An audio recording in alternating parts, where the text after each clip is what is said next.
Hello and welcome to the show. I'm Martin Willis, your host, and we have a great one lined up for you tonight. I have help tonight from my friend Mack Maloney. He's an author.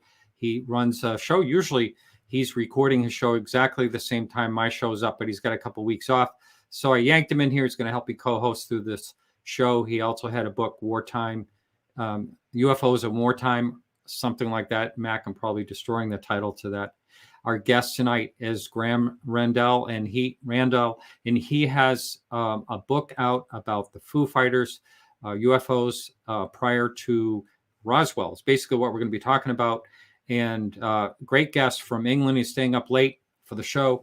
Our blog this week is a UFO and humanoid in space, and it's for fun. Okay, it's like a Christmas, more or less a Christmas blog.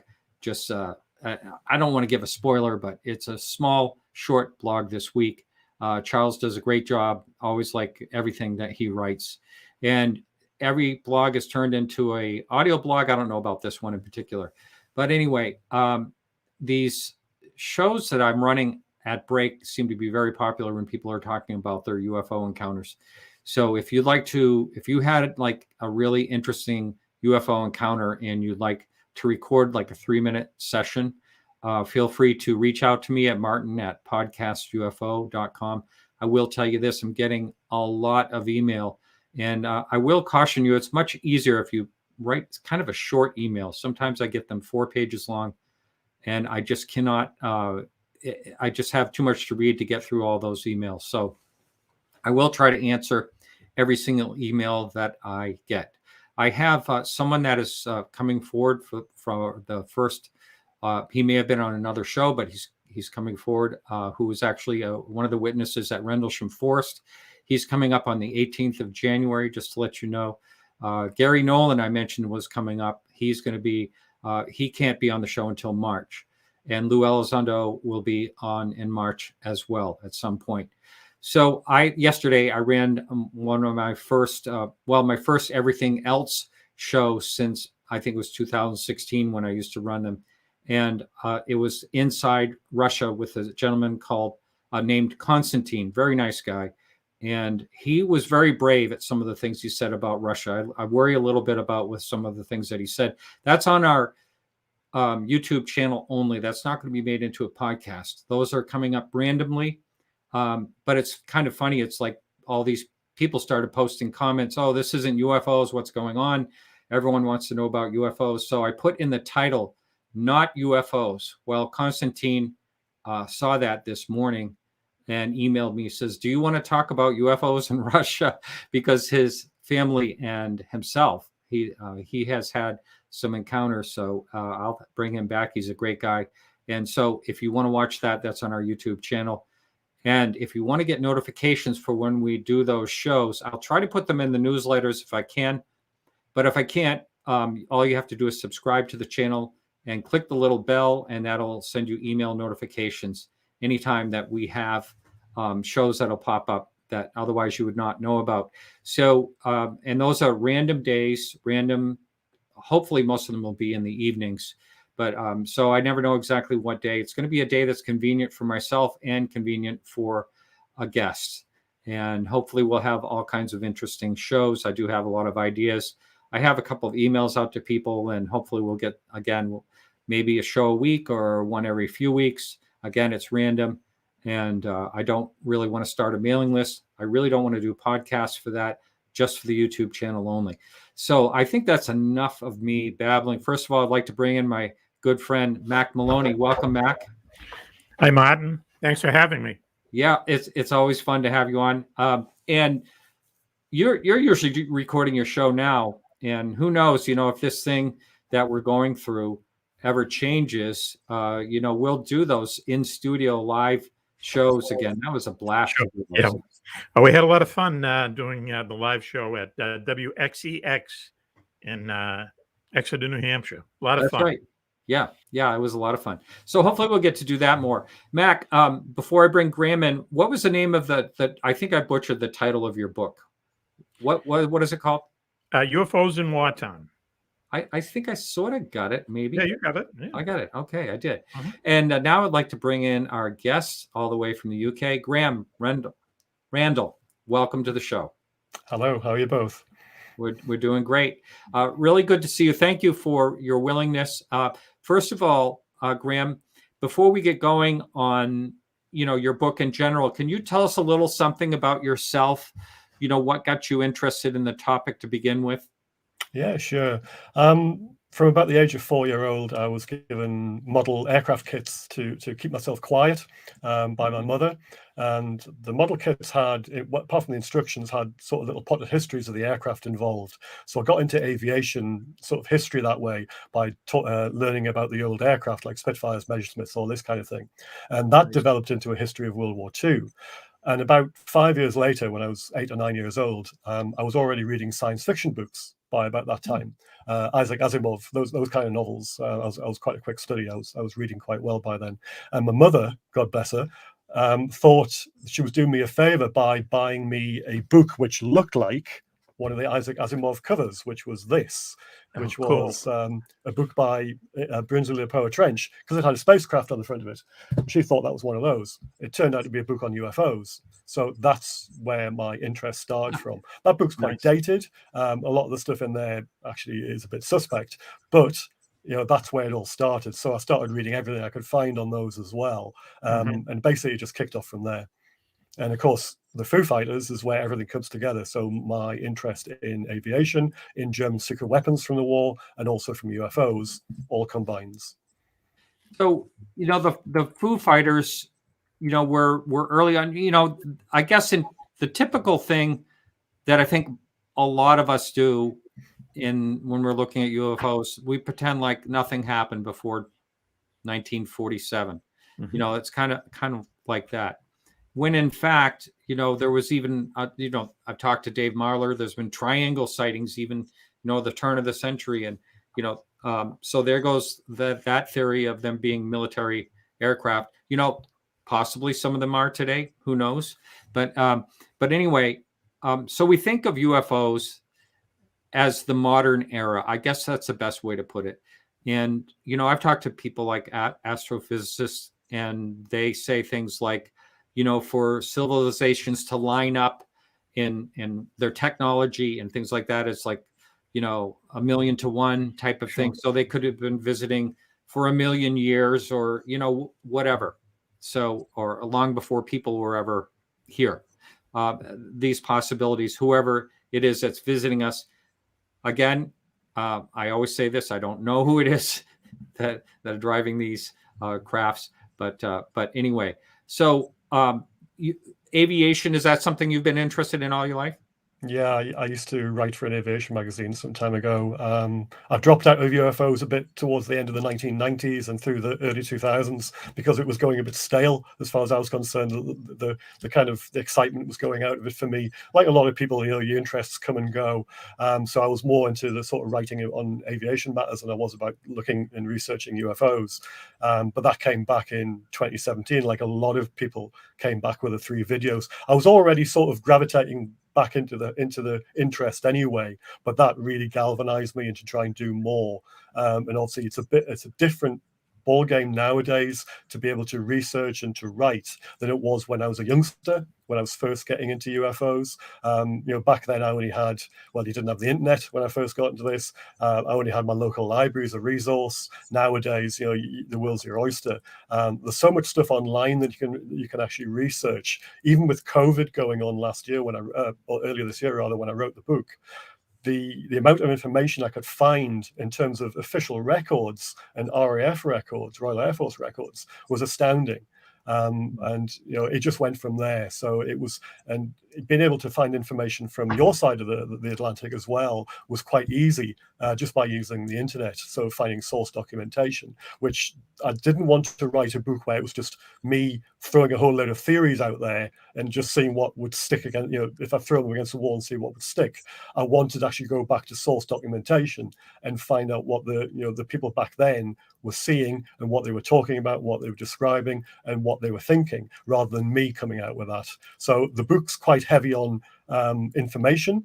It's not it's quite light on me trying to say what they are, because I don't know. And if anybody buys my book expecting to find the answers as to what these things were, I'm afraid they're going to be disappointed. But they are hopefully going to be a hell of a lot more informed than they were before they started reading it. Yeah. Mac, just to let you know, Mac, you can jump in anytime you have a question. I was just going to say that I like to hear that, Graeme, because I agree with you. Anyone who says they know what UFOs are, where they're from, they're not being truthful, because no one knows. I don't think I don't think any military on Earth knows. I know that they have plenty of proof that they exist. It looks like the U.S. government now is actually kind of making an effort to figure out what these things are. But if anyone in this world knew what UFOs were or where they came from, we'd be living in a different world. Sure. Yeah. Just to let you know, we get chat messages up here, and this one popped in. It wasn't the question is from Joni. Wasn't there one in Missouri before Roswell, New Mexico, about 10 years earlier? 1941, Cape Girardeau, I believe, in Missouri. I believe that's what you're talking about. That one, I did actually have a guest, the granddaughter of the gentleman supposedly saw the bodies or whatever they were on this show. So yes, but you are focusing mostly on the wartime, right? Do I have that right? You do. So the title of the book is UFOs Before Roswell, European Foo Fighters 1940 to 1945. And I picked the dates because they are where the Foo Fighters, or things that resembled them, other objects as well. That's the time frame that that I was looking at. And I was only looking at Europe because I could fill a book with the stuff from Europe. Things happened in the Pacific War as well, but I was focusing more on what I knew more about than from the other side of the world. You mentioned before. Sorry, you mentioned before about how the modern ufology started in 1947, and it's true. When I was growing up and I was reading books about UFOs, there was a big gap in terms of the war. The books I read, the one I just quoted before there, but other ones I was reading back in the 70s and the 1980s. They would talk about the mystery airships in the late 1800s and the early 1900s. They would talk about the ghost aircraft from the 1920s and 1930s. Right, but then they would skip over the war and go straight to the ghost rockets in 1946, and then to Kenneth Arnold and to Roswell. Obviously, Roswell that came along in 1978, but the books beforehand just skipped that as well. But World War II was it just didn't exist as far as ufology was concerned. And even when I was young, I thought that was quite odd. Because when you think about it, the amount of people who were flying around in World War II and the amount of people on the ground who were specially trained to look up into the skies to make sure no enemy aircraft were coming their way, you have tens of thousands, sometimes hundreds of thousands of trained observers and very highly trained in aircraft recognition and all this kind of thing, looking at the skies every night, every day, and yet no reports? That didn't make sense to me. So for years, I thought there was more to it. And I did come across some references to Foo Fighters and other objects in World War II. There was there was actually a report that one of the intelligence officers from the 415th Night Fighter Squadron, he compiled a list of 14 different sightings over the winter of 44-45. And that got passed up the chain of command. Now, that actually ended up in a magazine article that a chap called Lieutenant Colonel Chamberlain, he wrote in the December 1945 issue of an American Forces magazine. And that had some of the sightings, about half a dozen of those from that list in it. Now, that was pretty much all the information that people had to go on for about the next 50 years, with a few other exceptions, but not many. You're looking at about maybe a dozen cases in total. And that's where most of the UFO authors in the sort of the 50s and the 60s and the 70s got their information from. So you saw the same information regurgitated, time and time again, but there was nothing really new coming out, apart from a trickle of information. Of course, I looked at Mack's book back years ago. UFOs in Wartime was a copy behind me there on the shelf, and also Keith Chester's Strange Company. And they had many more sightings, but it was still an incomplete picture because it was still focused on the American side of things. Now, naturally, because the two authors there, Mack and Keith, were American, that's not surprising. But I thought there must have been like a whole raft of RAF sightings to look at as well, and maybe from other parts of Europe. So that's where the book came from. But this kind of gap didn't make any sense to me. So I knew there must be more. And it turns out, yes, there was a hell of a lot more. Mhm. So Right. Yes. Yes. I was just going to jump in, just basically say the same thing. Is that that's how UFOs in wartime actually became a book, because I was out to lunch with my editor, and I happened to mention to him, because it's something that kind of was on my mind too as a young kid. It's like, why does it seem like there's more UFOs in wartime than in peacetime? And we that's what we talked about, is that you got so many other people literally looking up into the sky day and night, and so many other airplanes flying, so many more airplanes flying around. There's just more eyewitnesses on hand during war, because a lot of people are looking up and they see these things. And so yeah, that's cool. I want to read your book, Graham. I'm not kidding you, because I found that when we were doing UFOs in wartime, it's a large chapter in the book, but it's a subject that could take several books. Basically, if you really get into it. And the just in closing, the only conclusion we came to is, at the end of the war, German generals and American generals got together, and they basically said, we thought they were your secret weapons, and they said, we thought they were your secret weapons. So our conclusion was that no one knew what these were. Same thing with the Japanese. Everyone saw them. Everyone assumed they were other people's, the other side's secret weapons. That way, it kind of went into a bin, like, we'll look into this later. We have a war to win. And then when the war was over, it all kind of, went away. Yeah. So there are a lot of new listeners that are just getting into this topic in general. I get emails all the time, every week. So, Graeme, if you could, can you explain, a lot of people know the Foo Fighters is a band, a rock band, but if you can explain to the new listener that has no idea what we're talking about, Sure. what these things were. I don't know where that name came from. You may know that, but also the characteristics of. Okay. Were they all different characteristics, or were there similar characteristics? So I'll explain where the name comes from, and it's actually quite late in the war when it was coined. But I'll also explain the full range of things that were seen during the war. So the actual name Foo Fighters, and actually there was a swear word before that. That's how the name was originally coined, or this phrase was literally coined. It was made up by a crew member from the 415th Night Fighter Squadron, who were based in eastern France during the winter of 44-45, at a place called near Nancy. And from about September onwards in 1944, some of the crews, and it was more and more as the months went on towards Christmas, they were seeing these red and sometimes other colored lights that were either following their aircraft at night, or they were sitting off their wingtip, or they were seen in the distance. And it was night after night. It got to the point where it was pretty much every night that one or more crews from this unit, who were flying Bristol Beaufighter aircraft, which the RAF had supplied to the Americans in 1943, because they didn't have night fighters of their own at that time. And they were operating this twin-engined, twin-seater aircraft over Western Germany during the night, trying to shoot down Luftwaffe bombers and training aircraft and all this kind of thing, or targets on the ground. And these lights kept appearing. And of course, they were quite scared, because first of all, they thought they were either German aircraft, German night fighters, or secret weapons, but they couldn't shift them. So these lights got onto the aircraft's tail, and it didn't matter what the pilot did, throwing the aircraft around the sky, trying to lose them, they just stayed there. And then after a while, they just shot off in the distance. Now, this went on actually beyond the winter of 44-45 and right into the spring. But as the war got to a close, the number of sightings dropped off a cliff. It went down to zero. So there was an idea that, well, there must be German secret weapons, because as they're taking more and more of Germany, and they're reducing their ability to fight, then that must be the reason, because they haven't any of these weapons left. But actually, it wasn't as easy as that, because these things had been seen, and things like them had been seen right as early as 1940. So some of the first reports that you read and you can find are from then. And in terms of Air Force reports, definite sightings, the first one I could find was dated March 1942. And the cover of the book, which is actually sitting on the shelf behind me there, is a representation of an event. And Mack will know the one I'm talking about, because it features in his book as well. And it was a Polish squadron, a Polish unit who were fighting on behalf of the British.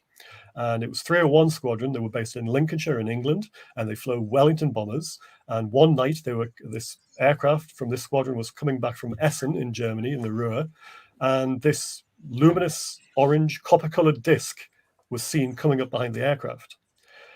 And the pilot told the rear gunner that if he got close enough to open fire on it, which he did. Now the bullets went into the light, and nothing happened. It kept shooting at this light, thinking it was a night fighter, thinking it was a German night fighter, and nothing happened. Now, if you're shooting that many bullets into it, and you would knock it down, or you would disable it, or you destroy it, or damage it, whatever. But the light just sat there. And then, after a period of time, it moved around to the wingtip of the aircraft and sat off the wingtip for a bit. And it got to the point where it was positioned enough so that the actual tail gun and the nose gun turrets could open fire at the same time. That is theoretically possible if the light was off a certain distance off the wingtip. And they were both opening fire at it. And then it moved around to the front of the aircraft, and the nose gunner was starting to fire at it as well. And after a while, it then shot off into the distance and disappeared. Now, that clearly rattled the crew because, well, what flies around like that and can be shot at, but nothing's done to it? It's not damaged, it's not shot down, etc. Now, this had happened to an aircraft directly behind that Wellington as well, but they didn't report it. Now, neither did the Polish crew. They did talk to the intelligence crew officers on the ground when they landed after the raid, but nothing seems to have happened officially. However, the pilot did talk to a Vancouver-based UFO researcher in 1962, and that's where the story comes from. It ended up in Flying Saucer Review in the magazine in the 1960s. And there are other stories from back then. Now, that one doesn't appear in the official records, but there are others that do. There are ones that appear in August 1942, and in November 1942, there's a story of a Lancaster bomber, which is over northern Italy, from 61 Squadron, and the pilot and the crew see what they described as a 200-foot-long torpedo-shaped object with 2 rows of what they thought were either lights or windows along it. And they saw it twice during the same raid over the Alps, over the Italian Alps.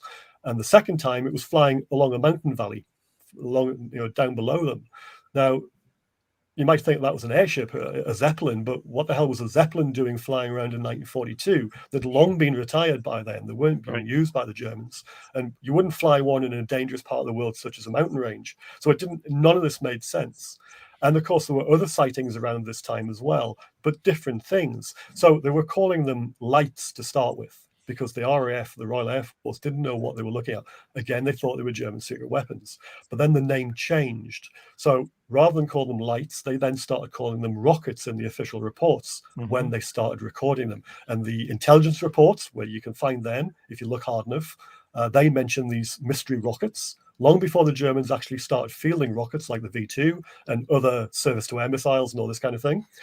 And then they started, the pilots had their own nickname for them, they were called the Thing. And there is a logbook entry from a pilot who was based in southern Italy at the end of 1943. And he mentions a dogfight with a light. And he was in a bow fighter, night fighter. Him and his radar observer basically had a sort of a dogfight going round circles with a mysterious light that they couldn't chase. Well, they were chasing it, but they couldn't catch up with it. And it just latched onto their tail, and then it shot off in the distance. Now, that wasn't the only story from 43. There'd been a Hurricane pilot over North Africa in the spring of 43. He was a New Zealander from 73 Squadron, and he'd had an orange light attach himself to almost off his wingtip and sat there. Didn't matter what he did with the aircraft, it just sat there. And after a period of time, he managed to turn the aircraft enough so he could get onto its, figuratively tail. It didn't have a tail, it was just a light, but he managed to get behind it, and he opened up at it with 20mm cannon. Nothing happened. It just sat, and then just sat off his wing again. So there's all these strange stories about some things being fired at, but nothing happened. So you've got lights of different colors, you've got these big objects, you have smaller objects. There was a battle in Russia in February 1943, a place called Krasny Bor, which was near Leningrad. And it was a Spanish division fighting on behalf of the Germans, the 250th Infantry Division. And 4 soldiers from that unit saw what they described as an upturned bathtub sitting above a battle. And there were aircraft from the Russians and the Germans. They were fighting. They were shooting each other down. And then there was a battle going on the ground below them. And this thing was sitting above everything, watching what was going on. So there's stories all over the place about these kind of strange things. There were other stories from Eastern Europe as well, stories from occupied France, stories from Italy, you name it, there were stories. There's even a story from the North Cape of Norway, which I actually don't happen to believe for various reasons, which is too long to go into here. But there are stories from all over Europe. Let me ask you this, Graeme. Were there sightings from civilians, or is it just military? No, Martin. The 1940 stories that I managed to find are from Belgium and from France. Now, they're from civilians. And this is just when the German invasion started. There's a couple of ambulance drivers in Belgium saw a strange object over, I believe it might have been Liège. I can't remember exactly where it was now. But there was things like that being seen then. Now, you've got to remember that in occupied Europe, when the Germans were in control, the last thing that the civilian would do would be report strange aircraft to the military authorities, because you get hauled away and put in a prison camp, or worse, because the Germans would probably immediately assume that they'd seen one of their secret aircraft. So you don't get that many civilian reports. They came out after the war, and there are quite a few of them. There are ones from Poland. There are ones from Czechoslovakia. So there's different countries involved. There are ones from Romania as well. And these are civilians on the ground which saw strange objects. And they range from Zeppelin-shaped objects through to lights in the sky, and you name it, everything in between. There's even a story of black triangles in my neck of the woods in Northumberland in England, where 4 was seen by a Spitfire pilot flying at quite high altitude over a nearby town about 12 miles from where I live, and he saw 4 black triangles. So you name it, it's in World War II. Right. Hey, Martin, if I could just jump in here right real quick. Yeah. There's also a story, Graeme probably has heard of it. It's in our book, where right after the war, there was a story that Winston Churchill was given a photo that was taken from a Lancaster bomber recon plane, taken from the rear gunner's position of this saucer-like craft following this airplane in broad daylight. And as the story went, Churchill looked at it and realized that this isn't something from this earth, and he mandated that the picture not be seen for 50 years. The reason being, he said, this will basically destroy every religion on earth, because all of a sudden here's proof that we're not the only ones in the universe, let's say. And then later on, apparently after he died, again, this is how the story goes, they destroyed the photo. But to Graeme's point, I think probably, just the way that I read some of the RAF reports and some of the Army Air Force reports, 8th Air Force reports, and there are a lot in the Pacific as well that the Navy really hasn't been forthcoming with. But I think that maybe just the way that we might look at it, I bet you there's probably only about a third to a half of the actual sightings that were made during the war that were documented and lost, maybe somehow buried in classified information or whatever.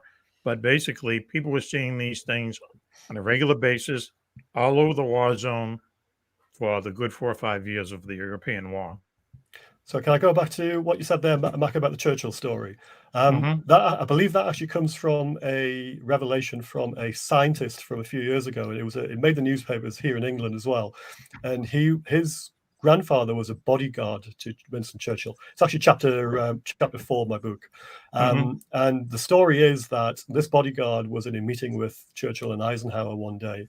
It's supposed to have happened, 44. And a mosquito coming back from Germany is supposed to have been followed by an object.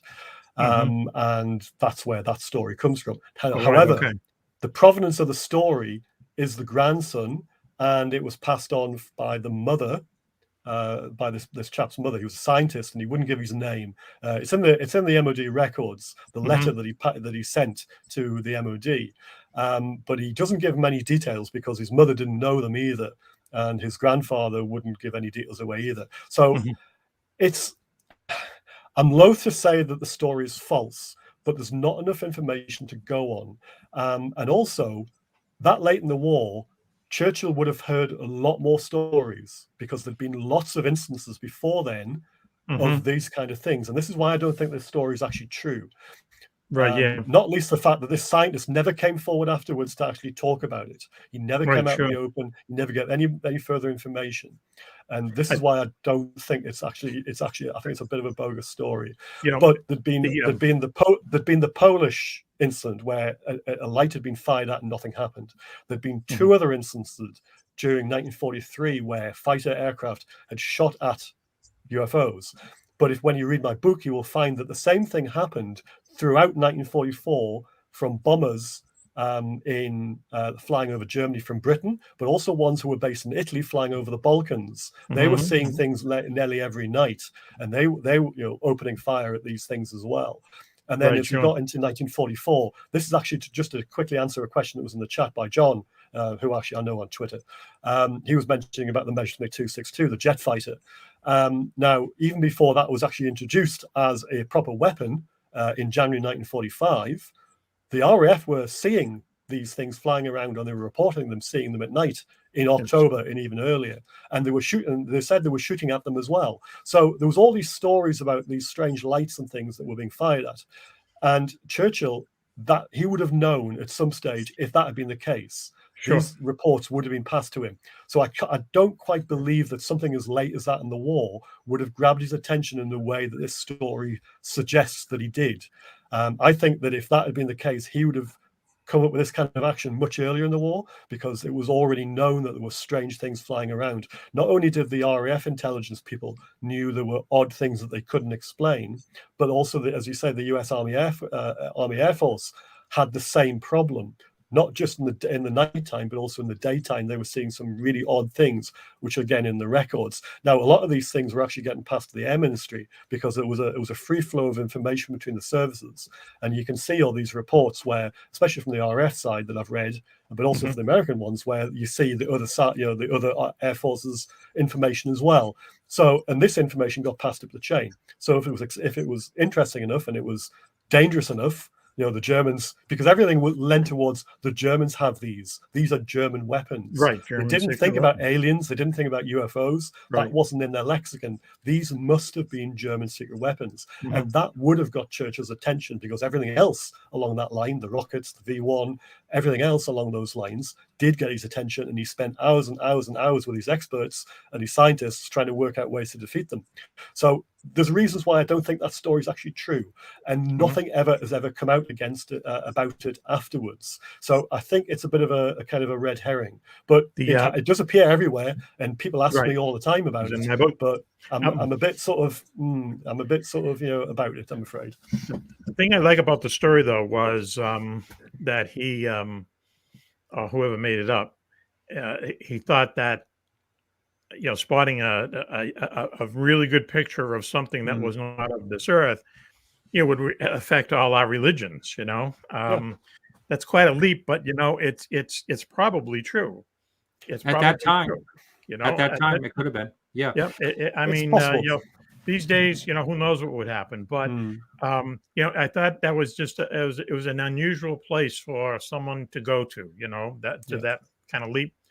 So when we did the book, UFOs in Wartime, there's probably about 300 different stories in there. And we got to about 20 of them where, we were just thinking like Graeme, has this really happened? But they're just too good not to put in there, and that was one of them. I'll certainly mention it in the book. I do go at length, and I do quote from the official Ministry of Defence archives about the letter that he wrote, this grandson, and all the things that it entails. So if people read my book, they can see the whole story as it's laid out. In terms of photographs, you're talking about photographs, Mac. There's not many from World War II that stand any kind of scrutiny whatsoever. Even the Japanese in the Pacific War, all the ones that are online, that one you showed before is actually a model, because Mustangs never carried weapons like that. They look like bazookas. For one thing, that's a complete mock-up. But the photographs that appear, they've got no provenance, they've got no dates behind them, they've got no locations, they've got nothing behind. You can't work out where they were taken in what context. And to me, even though I've written a book about why I believe there was something to this, I don't necessarily believe that any of the photographs actually do show anything, because they could well be, photographic defects or problems in the developing, or just like flak bursts or anything like that. There's a whole load of things that could be. I've never come across anything that to me looks, that I can't explain. There are, however, stories of photographs being taken, but the photographs have never surfaced. I'll just give you one story about that, if you don't mind. There was an anti-submarine aircraft over the Bay of Biscay, and this was November 1942. This is just after the Americans had sent aircraft to Britain to get involved in the war. And it was actually US Army Air Force aircraft rather than US Navy aircraft that were involved in this operation. The US Navy hadn't actually got their act together in terms of aircraft at that time in Europe. So this B-24 bomber, and it was an Army Air Force bomber, was flying over the Bay of Biscay with a crew on board and looking for German submarines off the coast of France. And again, an object started trailing their aircraft. And this time it was an object because it was in the daytime. And a tech sergeant on board the aircraft took a picture, or he took 6 pictures of this object. Apparently one was supposed to be a really good one, but that picture has never come out. It's never, ever appeared anywhere. Unfortunately, the tech sergeant actually died in a raid about 3 months later. So nobody after the war could question him. He never came forward. But that story, exists. It was the first anti-submarine squadron. It was called the 361 Bomb Group, I believe. But that's a story that can be chased down. The witness came forward, but he only ever gives initials. He lived in the New York area. The tech sergeant came from the Pittsburgh area. But that's really all that's known about this story. I've tried to find the official records from the squadron, but they're not located in the archives in America. I've never been able to trace them. I'll just jump in real quick again, is that while we're talking about this, we should just talk about a little bit about what was happening in the Pacific. Now, basically, the way it goes is that the European theater of World War II was an Army show, and the Pacific theater was more of a Navy show, more of a ocean-going kind of war. And even though at the end of World War II, the Air Force kind of released, what they had, on basically, it was just lights and suspected secret weapons, whatever. The Navy never released their files on this to this day. Now, I know this from our mutual friend Keith Chester's book, and which makes it, but people saw, strange things in the sky over the Pacific War just as much as they did in Europe. But it's just that they never had that kind of foundation of the Navy releasing its files, which makes it kind of interesting these days, because what's going on with the Tic Tac videos and everything, it seems like the Navy has been on the forefront of getting this whole idea that, hey, now we're going to look into these things, past Congress. The Navy has always kind of taken a back seat and not been involved as much as the Air Force has in the American UFO history, if I can use that term. So once again, I think it's odd that now all of a sudden they're the ones, and they're the tip of the arrow trying to get Congress to spend money to find out what these Tic Tac videos were, and they succeeded. So now they've opened an office to look into this. Congress has funded the money. It's the only bipartisan bill passed, in 2 years or something. So it might be interesting, and if something happens, we got the Navy to thank. Yeah, I want to just expand a little bit on that. Lieutenant or ex-lieutenant retired, I believe he's retired, Ryan Graves. He mentions that they're out there, since 2015. He's a Navy pilot, F-18, and he's saying that they're seeing these things every day, all the time. Yeah. Which is quite amazing. And so that being said, the number one thing, it goes all the way back to the Foo Fighters. What is it? Whose technology is this? It's kind of surprising that it hasn't been on the forefront all the way along, all the way back since the Foo Fighters. It's kind of tucked away and forgotten about. It's the whole idea. I was going to say the whole idea of UFOs from Foo Fighters up till present. When you really think about it, if someone discovers what these things are, and obviously then it's not going to be some kind of very simple explanation. It's going to be earth-shattering. It's going to be one of the greatest revelations in human history. If we find out these things are from outer space or another time, a different dimension, who knows what, something we maybe can't even understand. So why Exactly. aren't UFOs Yeah. like the #1 story on CNN every day? Why isn't on, why is this ridicule factor is still in place? It's people laugh at these things, It's especially easy on the to stick news.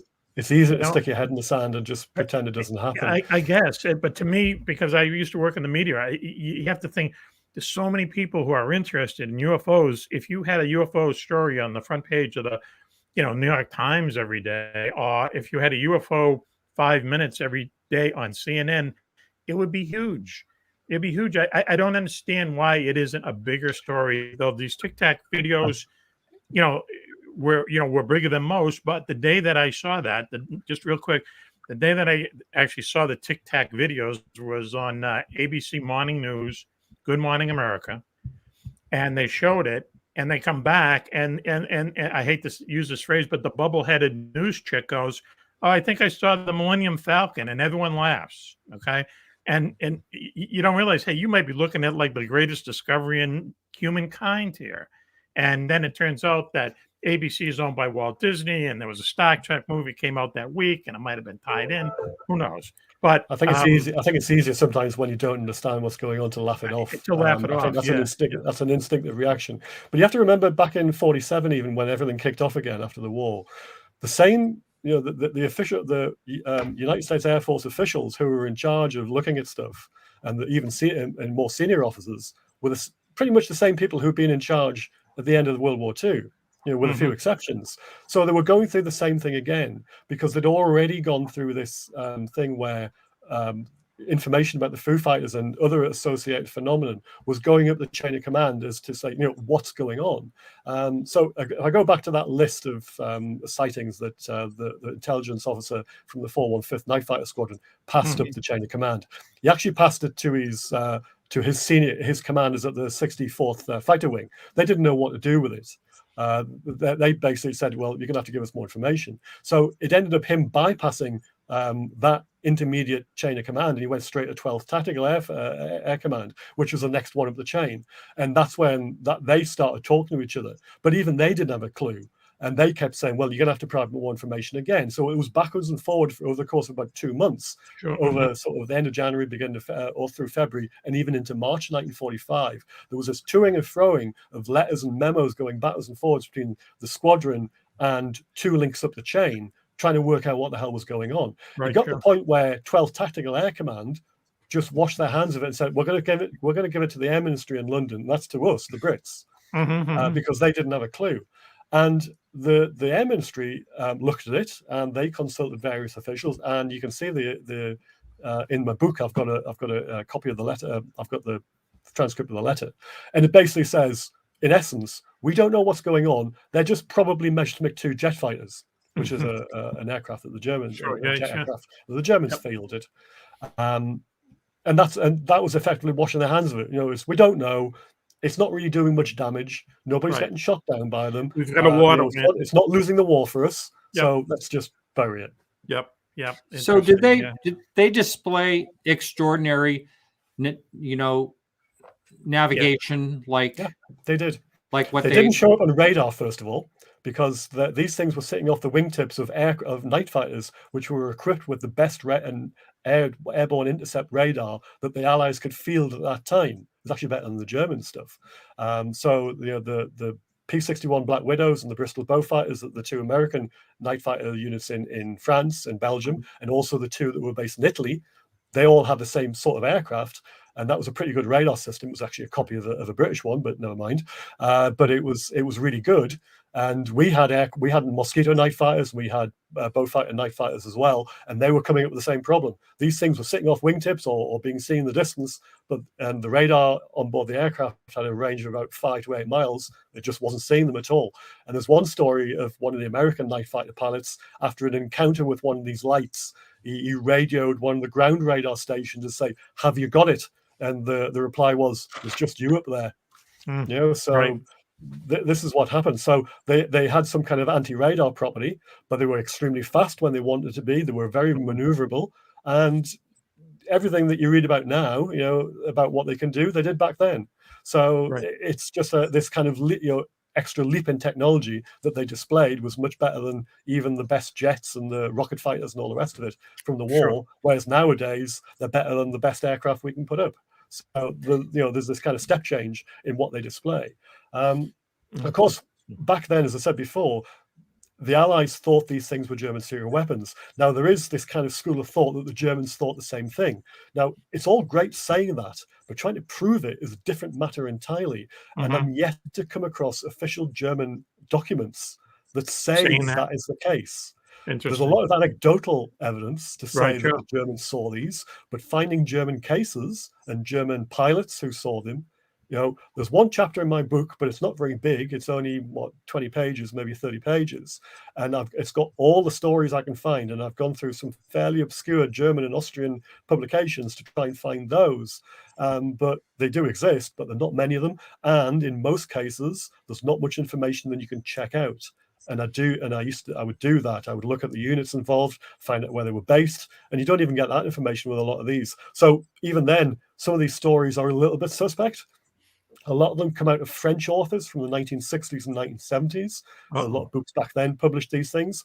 And actually, one of the authors made a story up about a German research program about UFOs in the war. It was called Sondergruppe 13. He made that story up in the 1970s, and actually in a book he wrote in 1970 called The Black Book of Flying Saucers, because he wanted to expose people who were plagiarizing his work. He also made up another story about UFOs in the same book to try and catch them out. Now, people believe those, and you still see it today. So there are stories you got to take with a pinch of salt. They might be in my book. I better go back and check. Well, a lot of these things, like you're talking about, Graeme, they almost become like considered a fact. Oh, they do. For instance, Alexander the Great. There, everyone says, "Oh, Alexander the Great had a UFO sighting," but that came out in a 1955 book, and you can't go back any further than that.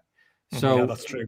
In these things, they so go on from they become established facts, even though they're nothing of the sort. Right. In that book, with most of these cases, I've gone back as far as I can to try and find where the origin of the cases are when they're not in official records, because there are some which lie outside the official records, and you do trace them back to the same old sources. So part of the book I talk about the German flying discs, and I talk about the flak mines that Renato Vesco made up effectively. But both of those things are now established fact. But again, there's no truth in any of them, because when you boil them back to the origins, the discs start with a whole load of, about 4 or 5 different people who started putting things in newspapers in the early 1950s. And you can't go any further back than that. Now, they say they were engineers, or they say they worked for Albert Speer's Ministry of Armaments, but you can't check that anywhere because there's no documentation to say they ever existed. Never mind, in terms of what they did, never mind that they built discs. So, and there would have been a paper trail for this kind of thing. There were, the Germans were very good at bureaucracy. They had paper trails for everything, getting materials, getting a manpower, getting research facilities, all this kind of stuff. There would have been evidence. They wouldn't have destroyed everything. It wasn't that simple. Even the things they tried to destroy during the war still survived. So I can't believe that a disc project would ever have been subject to the same kind of scrutiny, and would have been this extra level of secrecy and all the rest of it, yada yada yada. So that, I just don't believe it. And I go into there's 3 chapters in the book about the discs and about these things. There's one called Fireball and one called Kugelblitz that this Italian author called Renato Vesco came up with. He came up with in the 50s, but he published his book in the end of 1968, I think it was. And it's called Intercept, Don't Shoot. And he postulated, or he actually stated rather, that these 2 unmanned, they were like kind of spheres, and they would be attracted by the exhaust signatures from Allied bombers, and they would either interfere with the engines, and shoot them down that way. But these things never existed, because his footnotes in his books talk about a lot of things in the war, and they're great at the things that everybody understands and knows about. But when he talks about these 2 particular weapons, all his sources run dry. You can't find anywhere where he talks about them. He says he got them from Allied reports, and he mentions the reports that he says he got them from. I've looked at those reports. I can't find anything. So again, that's something else that I don't believe in. But if you look across the internet and you look and you put a search in for the Foo Fighters, sooner or later you'll come across Kugelblitz or Fireball, or the German discs, or both. But none of them are true, Right. or if they are, I've yet to see the evidence for them. See, that's the problem. I think that's the problem with UFO books across the board, but especially these books that people come out with who we were talking off here, Martin, about this, how, the Germans had help from aliens and, they had a base on the moon and they had a base in Antarctica. And or the bell, something bell, right? The bell, Don't get me with the started time on machine. that.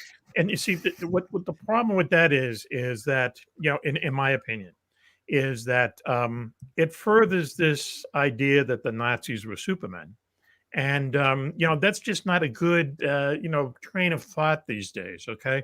And you have to ask yourself, if you choose to believe this, if you choose to believe that they had a base on the moon, that they were, in touch with the planet 40 light years from Earth, and they were helping them with their secret weapons and so on, why did they lose the war? Exactly.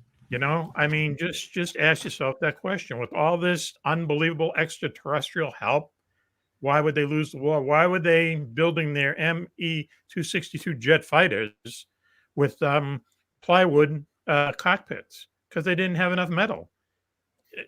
Does this sound like a super army of supermen who are getting help from aliens and so on? Of course, the Allies thought that the Germans were sort of not quite Supermen, but they thought they had advanced weapons, which they did. But all the way through the intelligence reports, not just on the RAF side, but also on the American side, you see these references to, what weapons are these? What German weapons are these? Now, right. The German, and they attribute them to early types of surface-to-air missile, or to the jets that Max just referred to. But actually, when you look at the history, and this is something I used to be really interested in, so I can speak with some authority on the issue. The missile projects, they started developing them in 1943, but they had problems with the guidance systems. They had problems with the rocket motors and everything in between. And they never managed to field an operational surface-to-air missile, even at the end of the war. They had plans to put one into production, but it never went ahead. Yeah, but yet these things were being seen as early as 1942. They were calling them rockets. So, and the Germans had about 50 different types of missile in development during the war. Right. But there was only one or two that were actually successful. They had a TV guided bomb.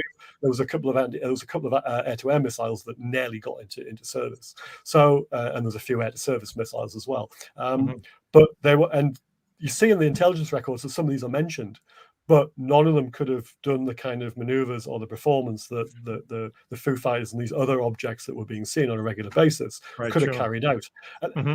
And then you talk about the jets and also the rocket aircraft that the Germans had.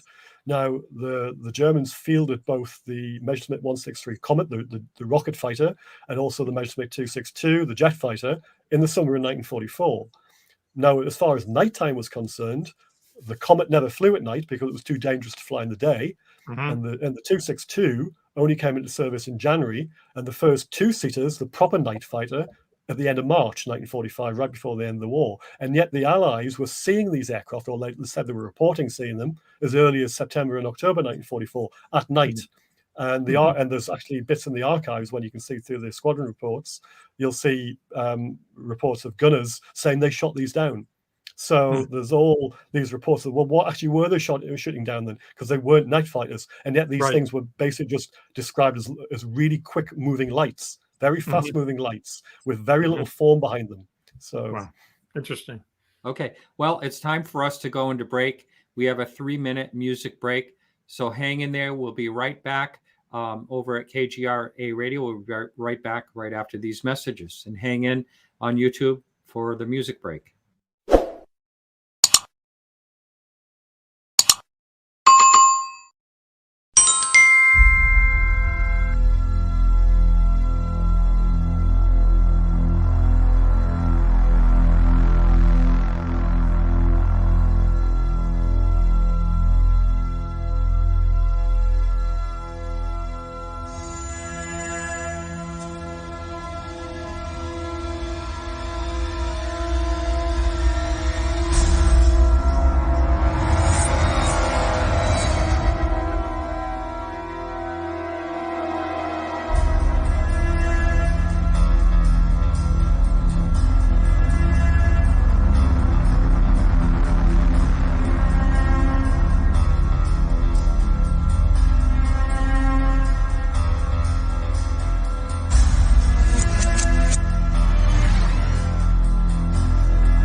All right, welcome back to the show. My guest tonight is Graeme Rendall, and I have Mack Maloney helping me out. I love facts.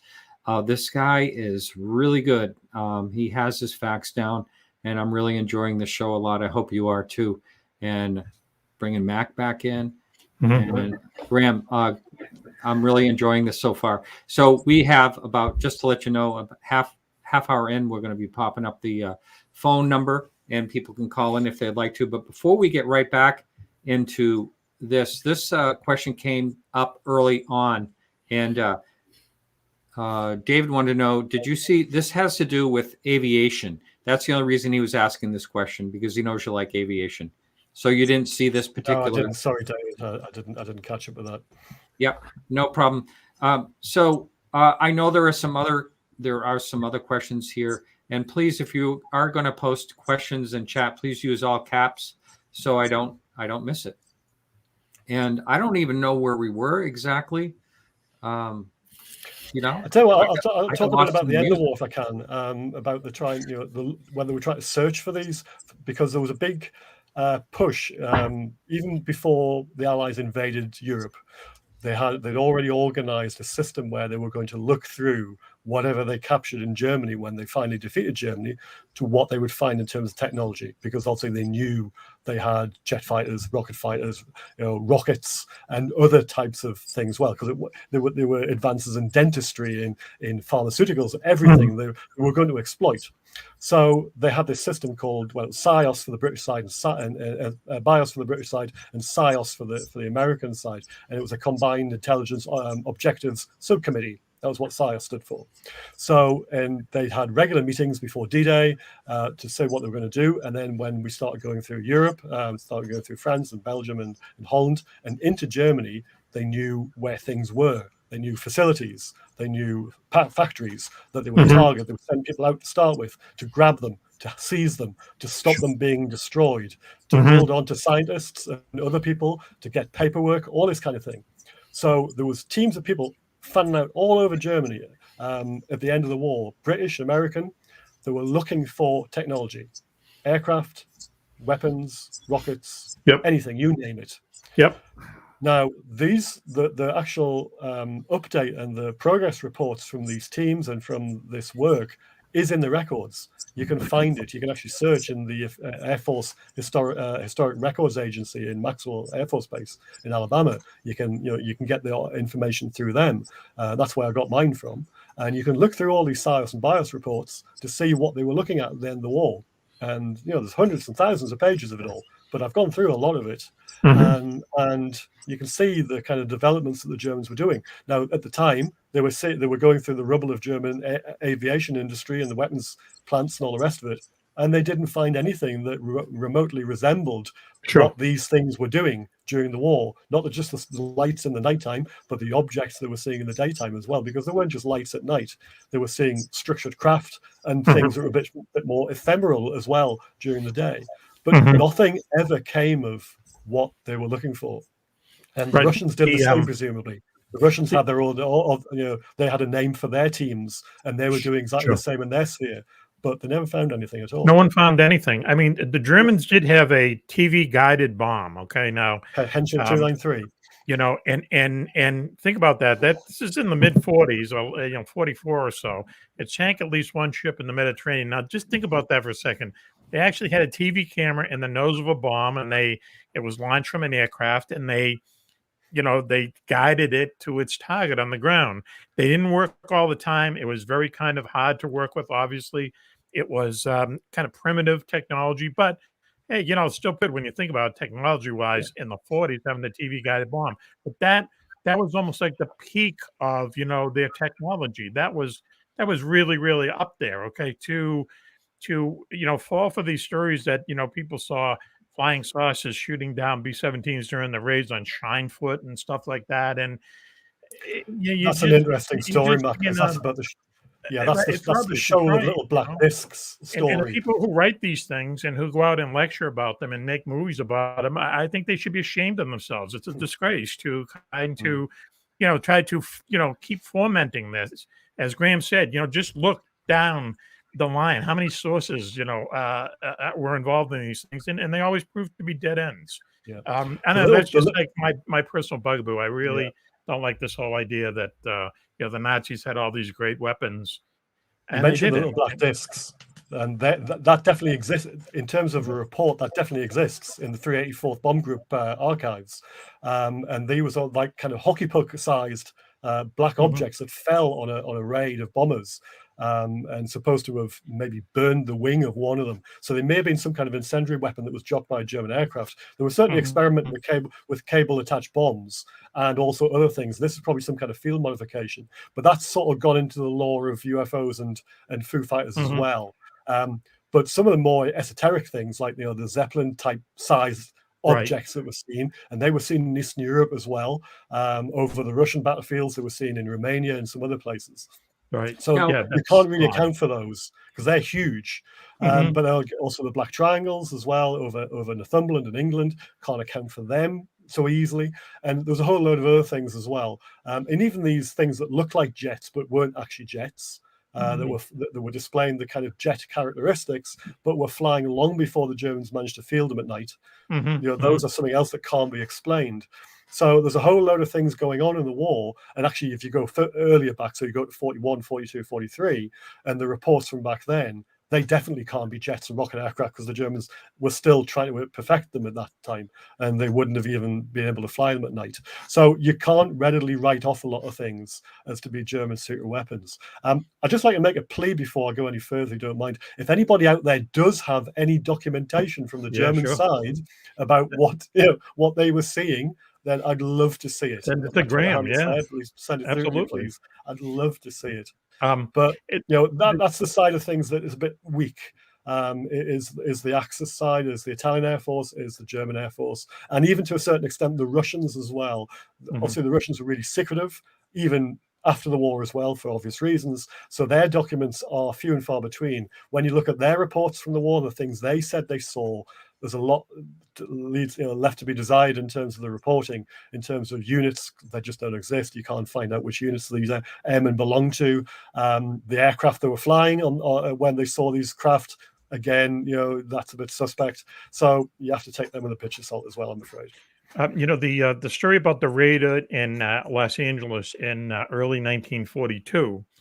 In February 42, they made 1942 was a movie that was made by Steven Spielberg, but this actually happened in the middle of February, a couple months after Pearl Harbor. People, saw on radar, lots of military and also lots of press saw this large formation of lights going over Los Angeles. Los Angeles at the time was a weapons center, especially Burbank, so they had anti-aircraft batteries there, shot at these things for hours. So much shrapnel came down that 6 people were killed on the ground. Well, some of them were heart attacks. Heart attacks too, as well. And there's a picture that was taken by the Los Angeles Times. I know that because they charged me $500 to put it in my book. But that thing, it looks like a flying saucer. That's an actual photograph, and they determined that this thing might be 200 to 300 feet in length.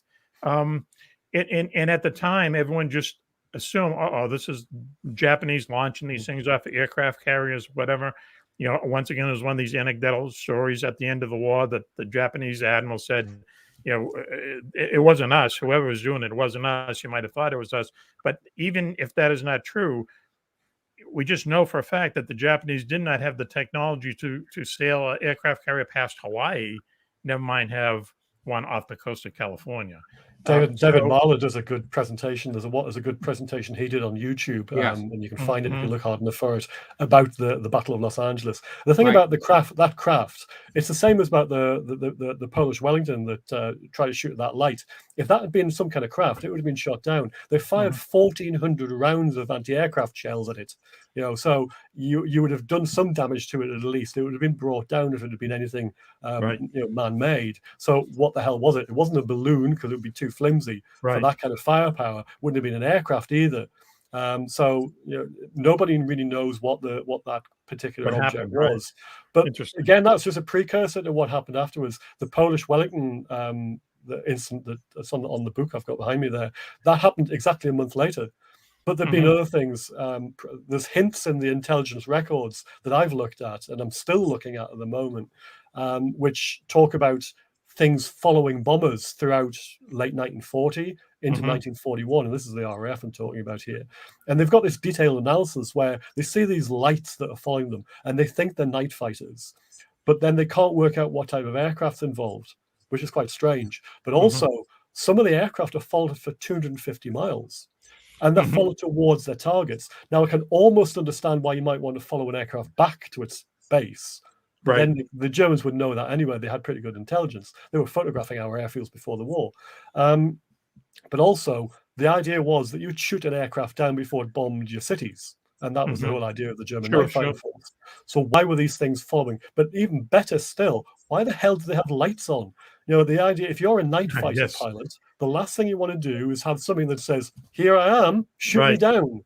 You know, so it just didn't make any sense whatsoever. But the RAF, well, they call it the Operational Research Section. It was part of Bomber Command. It was part of their intelligence analysis. And they looked at this problem for months in late 1941 and early 1942. And they did, you can see these reports month after month. They have these tables of numbers of aircraft involved and whether it was lights following them or it was unknown aircraft, all this kind of stuff. And they never got the bottom of it. They just couldn't fathom it out. And they got to a point in sort of mid to late 1942 where they went, enough's enough. We've spent all this time on trying to work it out and we can't. So we're stopping this. But about 2 or 3 months later, they kicked it off again because it was still going on. And they spent about another couple of months, and you can see the reports for those as well. And then they finally just called it a day because they weren't getting anywhere. These lights weren't doing anything hostile. They weren't shooting the bombers down. They they couldn't work out what they were. They had no purpose.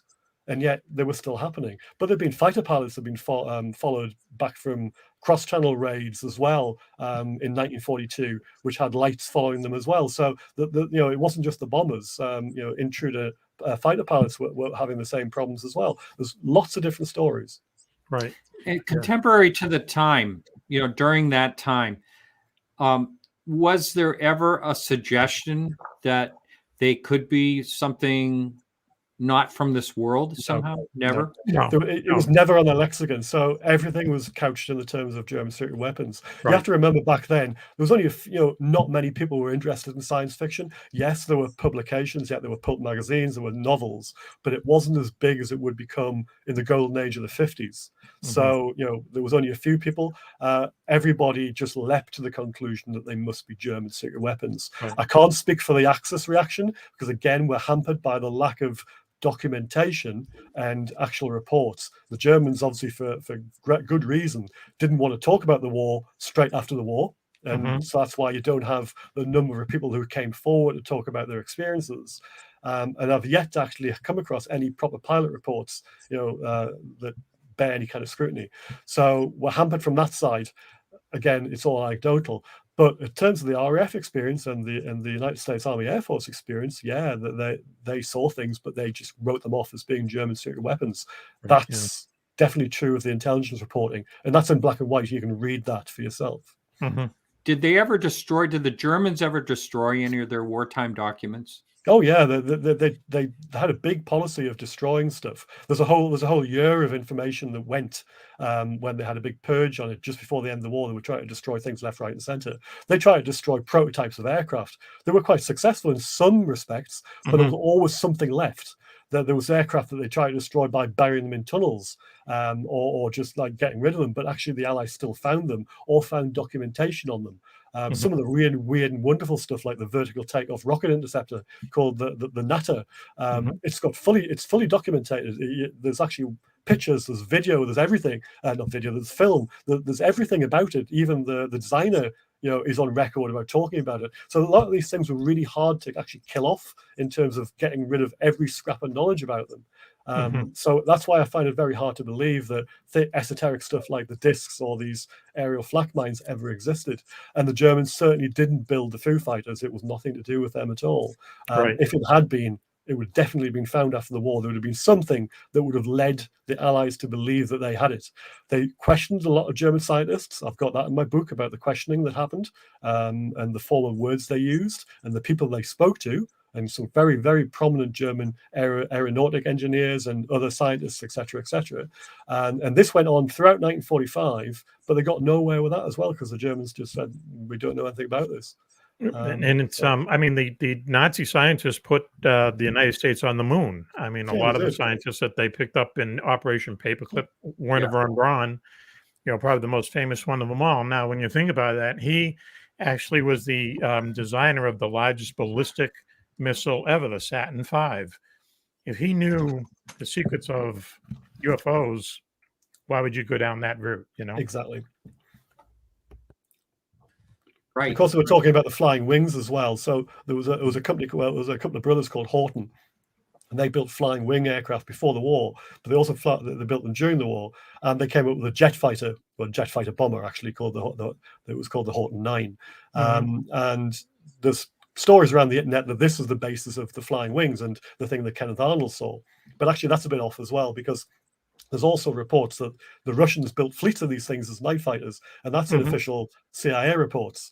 But it's all rubbish as well. So, there was a lot of schools of thought straight after the war saying, oh, the Russians must have got a hold of this technology and they must be developing it. And this is what we're seeing now. But again, that's all just rubbish. And also the fact that, and people suggest that Jack Northrop looked at these things as well. Well, he certainly had people examine the V3 prototype of the Horton jet bomber, that the jet fighter bomber, rather, they brought across to America after the war. He certainly had engineers look at it, but they didn't do anything else with it because, well, it never appeared anywhere. And he continued to build flying wings afterwards, but he never built anything that looked like that. So, these people who think that these were the basis of UFOs, I think they're sort of barking up the wrong tree. The only strange thing about the Hortons that we're talking about is, real quick, is what Kenneth Arnold saw that day, which started the whole flying saucer craze.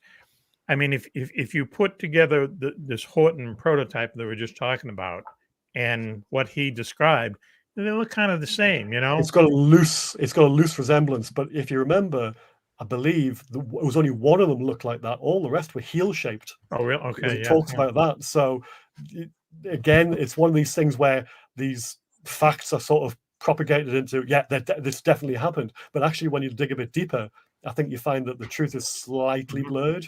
But that's the same with ufology all over. This is what we have to deal with, don't we? I'll tell you, Graeme, you do your homework there, brother. Well, I certainly did. Hopefully, I did. Way harder at this than I do. That's for sure. I mean, I don't want to blow my own trumpet here, but there's 1,100 footnotes in that book. So that's where the information comes from. I didn't want anybody like 5 years down the line to say, "Graeme, you just made this up." I've read too many books where I've not been able to work out where the author got the information from. Right. And I didn't want to be one of those. So when I set out writing it, I thought, everything I find out, I'm going to let people know so they can do their own research. So if somebody wants to go through my book and find, look, I want to check Graeme's sources, I want to check his facts, then they're quite welcome to do that.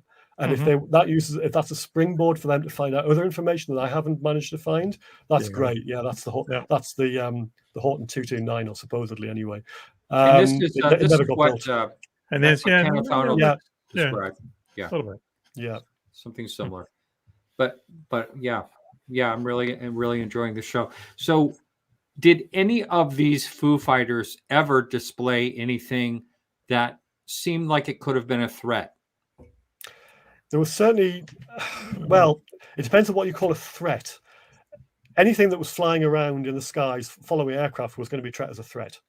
So that was just standard practice. And they were fired at. But in terms of retaliation, then nothing that we know about. Now, that doesn't mean to say something was shot down that we don't know about and they all died, but there's no stories of, sort of attacks on anything like that. The nearest you've got are things on collision courses, things that may or may not have sort of collided with aircraft. or hit them or things like that. And that shoal of black discs that Matt was talking about earlier, it's actually a Stuttgart raid in 1943, but also there's cases in Italy as well where the same phenomenon was seen. And this was probably some kind of German aerial weapon, probably an aerial bomb with fragments coming out of it that was designed to like just interfere with aircraft by falling on them. So I'm not entirely sure that's got anything to do with this particular subject. I've covered it in the book at length, just so people are aware of it. But I think that's probably the nearest you're going to get to any kind of proper threat. But who knows what happened in other countries, and who knows about the people who say didn't come back from raids. So it's possible, but we don't know about it.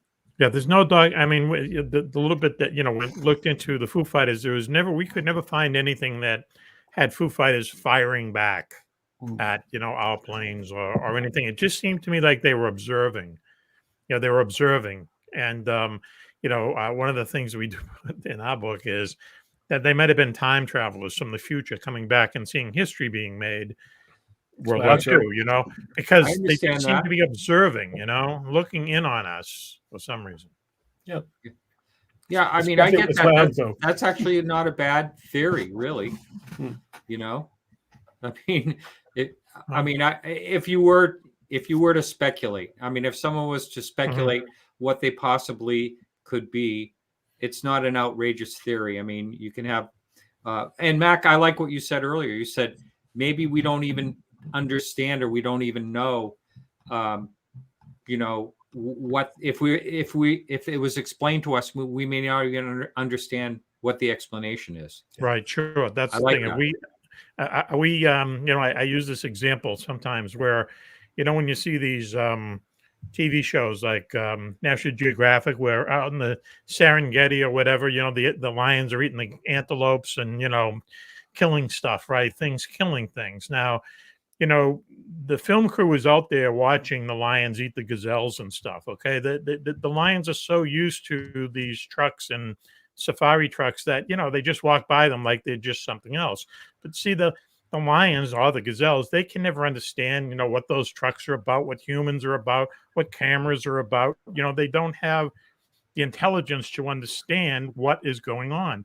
Well, maybe we're just a little bit further down in the ladder than we think we are.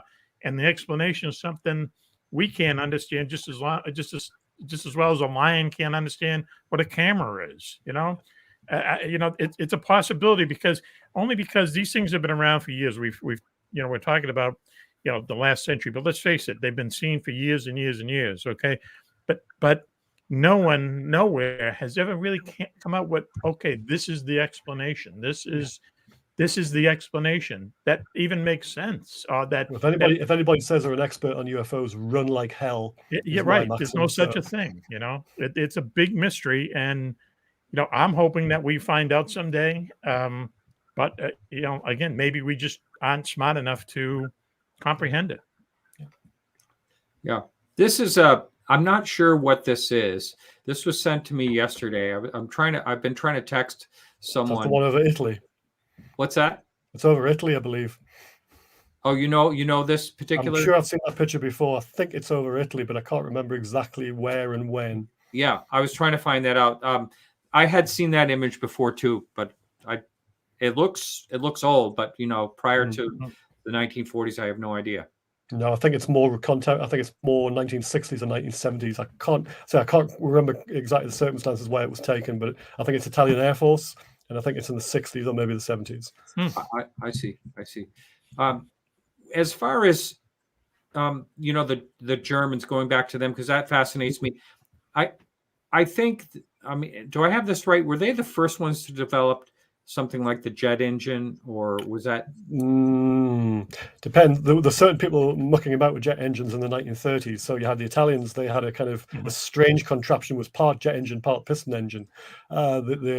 The Germans did invent, and they had actually a jet engine aircraft flying just before the start of the Second World War in August 1939. The Brits also were fiddling about with jet engines as early as 1935, 1936. So they did actually have them, but the Germans were the quickest to exploit them in terms of having an operational weapon. So they had a jet aircraft in terms of something that could have been used as a weapon, flying in about 1941. But it took a while. It was protracted in terms of development because in 1941, the Germans thought they'd won the war already. So they'd scaled back a lot of their long-term research into things. So it slowed down. And by the time that they had to sort of speed up again, it was a bit too late. And also Hitler decided that the Messerschmitt 262, which was the best candidate for fielding a jet aircraft, had to be a bomber rather than a fighter. He couldn't understand why it was more suited as a fighter. So they had to put bomb racks on it, which slowed it down, which wasn't really suited for. But it was a really good airframe. It just didn't have very good engines. They would last maybe 30 hours, and then they would either break or had to be serviced. So they were very crude. And if you actually opened the throttles up too hard, too quickly, they would catch fire. So they were very, very unsafe. But also the rocket engine aircraft, the 163 Comet, which again people say was an explanation for the Foo Fighters, which couldn't have been, but that was even dangerous to fly in the daytime. It had no undercarriage. It was launched off a dolly, which was jettisoned after takeoff. The rocket fuel only lasted about 7 minutes, and then it became the world's fastest glider. It could nearly touch Mach 1 in a dive. It was so quick. But when it landed, there was still the fuel on board, and it was two really volatile fuels, one of which would actually burst into flames if it touched anything organic, which included the pilot. Oh my God. T-Stoff and S-Stoff. T-Stoff and C-Stoff, yeah. And they were so volatile when they were put together. That's what created the chemical reaction that made the rocket go. But when they would store them at opposite ends of the airfields because they just had to prevent these two things. The tankers had big T's and C's painted on them, so nobody mistook them. Because if you put one drop of one on the other, it would explode. Unreal. Yeah, wow. Crazy. That sounds frightening. But they never flew those aircraft at night, and this is the thing that I do try to at pains to explain in the book, that a lot of these aircraft were never fielded at the times they were seen, or at all. So they couldn't have been explanations, even though they were put up as explanations both in the war and afterwards. And even the rockets and the missiles that they were trying to develop as well, these were things that were put forward as possible explanations by the intelligence people and by the pilots and the aircrew. But again, they're non-starters for the reasons I go into much more at length in the book. But it's a crazy time. But the good thing is, this is the first time there was a lot of documentation that you can look at. So even like 80 years ahead now, we can look back and actually see the reports that they were writing about what they were seeing. It's not just verbal reports in dusty documents and books and handed down by verbal account. These are actually things in records that you can touch, you can feel, you can read, and it's the first time it happened. But it must have been a bit of a stigma, really, because they didn't work out what they were. And then 2 or 3 years later, the whole thing kicked off again with the flying saucers. And they must have just been scratching their heads saying, we're going through this again. What happened, right? We didn't have an answer last time, and it was the same people. General Stanford, the guy who was at that 1952, the press conference after the Washington flying the saucer and the radar contacts, when he sat and said, there's no such thing. He'd been a deputy commander of the 8th Air Force, so he was well aware what was going on back then. And then you've got the guy who effectively wrote the memo that shut down Project Blue Book in 1969, the Bollinger Memo. Now, Bollinger, he was actually the CO of one of the night fighter units in Italy that saw these things, and he saw his own sighting in 1944. So, there's links there as well. Yeah. Wow. The question is why did they keep it? Why did they choose to lie about it? I mean, you always hear the story. Well, they had no way of combating it. I think it's no the same way of now. combating it. I think they've just got they've got no defense against them. They've got nothing. There's nothing they can do. If these some things never change. Yeah, exactly. It's exactly the way it is. It's just reinventing the wheel, isn't it? Yeah, exactly. Right. Yeah. I mean, some of the things you read from all the way back then are very similar to the things that are coming out right now. Yeah. Right. Well, that's why it's interesting what the Navy's doing. I mean, it's interesting what the Congress is doing, because the first time, in September, they did come out and they admitted, we don't know what these things are. And we actually view them as kind of safety problems. That was another thing. They kind of dragged that air safety idea into, that 6-page report that they came out with. They admitted, we don't know what these things are. They've never done that before. And that's a little, puzzling, I think. Yeah. Just to let you know, the lines are open. if you look over to the side, you'll see a private chat, and that will let us know when someone comes in. So if you are calling in for a question for our guest, just make sure that you turn your whatever you're listening to off once Bill answers. He'll tell you that anyway. But Bill's standing by to screen your calls. That number is 855-472-5483. Again, Bill is standing by. What are the basic sizes that, the diversity of these things that are seen? And also I want to know about the colors of, I talked to a guy that was flying I think it was an F-16, an older model, whatever they were, and said that he had a green orb following him for 300 miles in the Air Force. So what are some of the colors and sizes? Red, orange, yellow, white, green, blue, different colors, lots of different colors. You name it, they saw it. In terms of shapes, triangles, circles, ovals, bathtubs, long torpedo-shaped objects, some that just defy description. So there was a craft that's supposed to have landed in northern Poland in July 1943, and it was made of like two kind of halves with a kind of circly, a middle bit that rotated. But there's very few stories of actually things landing during the war. But that's one of the few. There's a story in 1941 of a strange-looking cloud where Luftwaffe aircraft were flying around it, and they were getting to the top of this cloud, and then their engines were failing, and they were dropping down again, and then they were flying up again. So there's all sorts of weird and wonderful things that were seen during the war. There's some really weird stories out there. Again, they're all covered in the book, but it's almost the case of it's like a microcosm of what came at the next sort of 80 years. It was all packed into those, 4 or 5 years of the war. Oh, I meant to put this up again. This came up earlier. Do you see a direct link between the Foo Fighters and any modern UFO sightings? In terms of the disparity between what we have and what, well, let's call it for a better word, they have, then yes, there's that kind of gap. But also there's the dogfighting, and you might as well call it that, where they're almost playing with our sort of best type of technology. And of course, we're still no further forward. So there's definitely links between what was seen then and what we're seeing now. And in terms of the investigations, we're still at the same level. We probably know very little more about what's going on than we did then. And the same questions are being asked now as what they were back then as well. So yeah, there's nothing changed. Wow. And okay. And this question seems to come up quite a bit. I don't know if you know anything about this at all. Zero. Yeah. Well, in terms of interest, they did have interest before the war. Pardon me, for the audio podcast, I just have to say what the question is. Michael asks, what are the facts regarding Germany's interest in Antarctica? Before the war, the Germans sent a ship down to Antarctica because they called a bit of it was Queen Maud Land. They call it New Schwabenland, and they had a seaplane fly from the ship, and it dropped some little swastika flags on the ice, and that was basically the sum total of their kind of involvement in Antarctica. The stories about U-boats going down there during the war, right at the end of the war, never happened. The stories about Base 211, which is that supposedly the Nazi super secret base on Antarctica. Certainly give me proof, because I just don't believe it. And then of course you've got Admiral Byrd's ill-fated exploration later in the late 1940s, where there was a fleet went down there with a lot of soldiers, and they tried to see if they could work out to fight a war down there if they ever needed to. But because it was bad weather, it was winter, for God's sake, they had a battering in terms of wind and waves, and they had to leave quite early because it just wasn't working for them. But of course, it's now blown into a story about, they met a fleet of German flying saucers which attacked them, so they had to run. That's the story. That's the narrative that's been built up. Again, if anybody's got any proof of that, great. But so far, there's none. We have a couple of people on the line.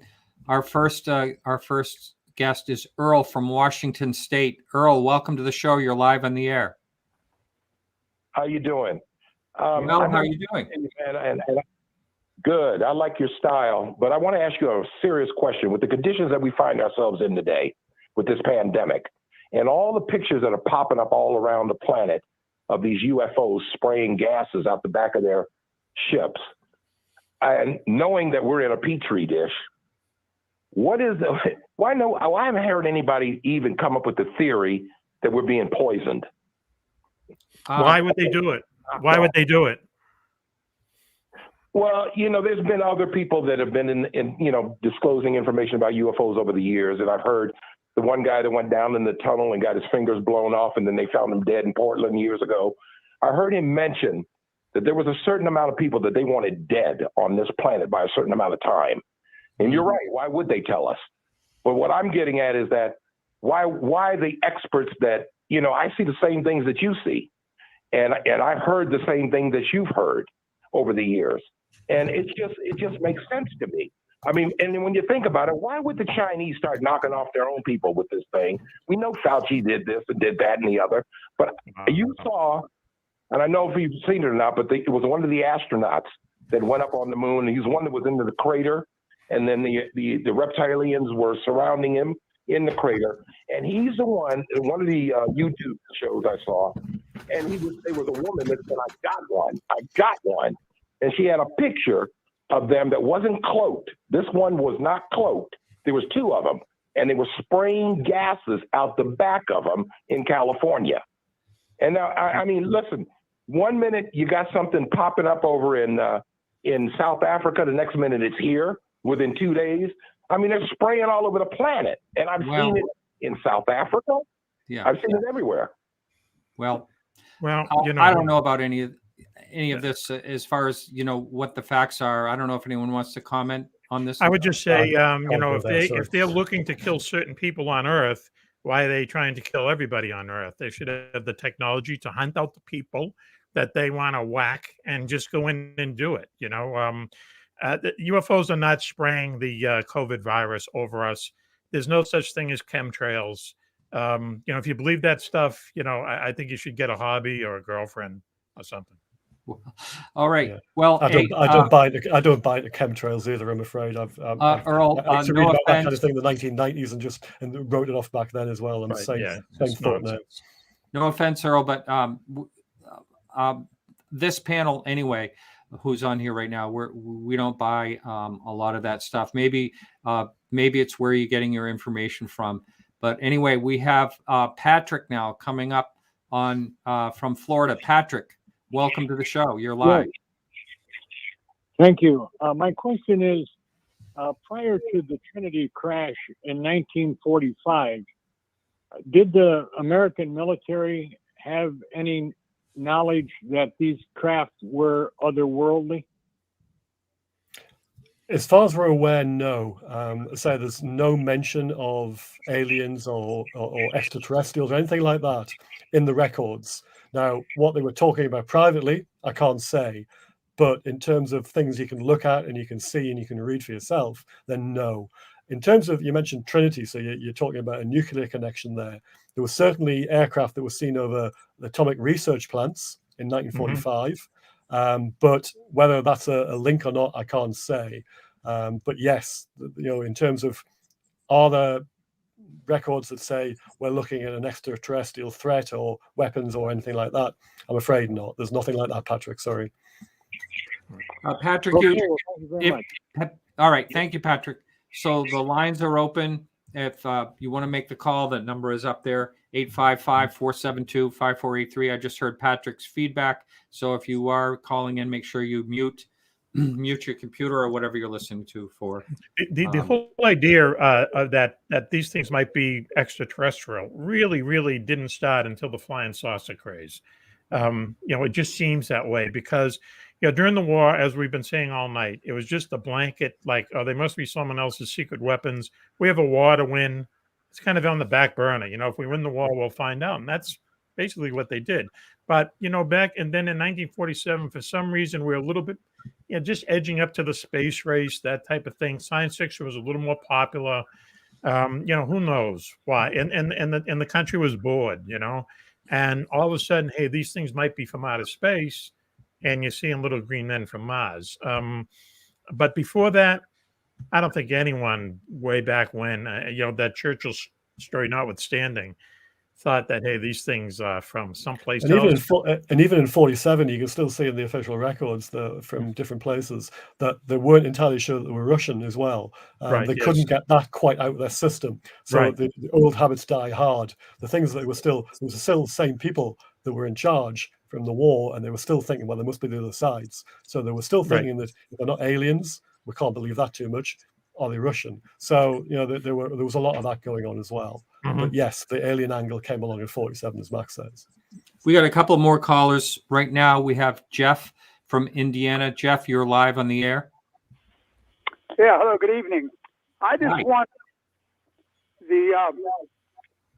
if either one of your guests there would know, if, like Ben Rich, that was the head of Skunk Work, he said we could take ET home and all this stuff, as if these were the industrial complex, these people at like Skunk Works, that were handed this stuff that were not subject to the Freedom of Information Act.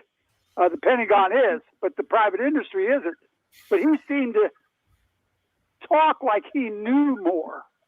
And I was just wondering if these fellows or anybody, if there's anyone that knows more than we can possibly even get the information about, like our deepest, darkest projects in the United States, that's working on the most bizarre technology we have. Go ahead, Ben. I think if you look at what the history of revelations about secret technology, I mean, let's go for the stealth fighter and the stealth bomber. They had a lead time of 20, maybe sometimes 25 years between these things being first flown or developed and then being unveiled to the public. And really, in the late 1940s or early 1950s, if the US government or something like that had some kind of secret technology that they were mucking about with or they're developing, it would have been out by now. And that would go for even stuff in the late 50s and even to the 1960s. We would have seen evidence of this technology by now, somehow, whether it was something that slipped out somewhere, or it was a picture that was a proper picture that you could say, yeah, that's definitely something, or they just came out with it and said, yeah, we've got this, like they did with the F-117, like they did with the B-2. Nothing like that's ever happened. And even to a certain extent, Aurora, that mythical weapon system, that's never been seen. There's been people who have said they've seen it. There's been drawings of it. There's been, all this kind of stuff. But it's never been sort of, yeah, okay, we've got it. This is it. There was the thing called the AV6, the Astra project. It nearly crashed in a place in England in 1994. It crashed on a runway. It had an undercarriage malfunction, and they had to put it under a tarpaulin, put it into a hangar, and then flew it out to Palmdale the next day. But they've never unveiled that either. And a defense journalist in the UK, a guy called Nick Cook, who I've spoke to before, he was actually taken on a tour of part of the Lockheed facilities, and he saw reference to it on a poster in a room. And then he was hurried out when he mentioned about it. So, they probably do have something like that, but for some reason they've never said, oh, yeah, it exists. But whether or not that's actually something exotic or whether it's just a little follow-on from a stealth fighter is anybody's guess, really. Sure. You can't really tell, I'm afraid. Another good example is this, and we talk about this on the show, is that if the U.S. government had some kind of, reverse engineered UFO technology, whatever, why would they go through this whole facade of, launching the space shuttle? The space shuttle was like shooting a dump truck into orbit. Okay. It was expensive. It wasn't very efficient. It was the most complicated machine ever built by man. Why would you do that? If you had the secret of, anti-grav or something like that, and you've been sitting on it for decades, first of all, why would you sit on it? Why wouldn't you exploit it? Number two, why would you go through all that, or any of the moon shots or anything? They were all ballistically shot into orbit. The Saturn V would burn up all of its fuel just to get a capsule into orbit, basically. Why would you go through all that if you had some kind of secret, from reverse engineered UFOs? They don't.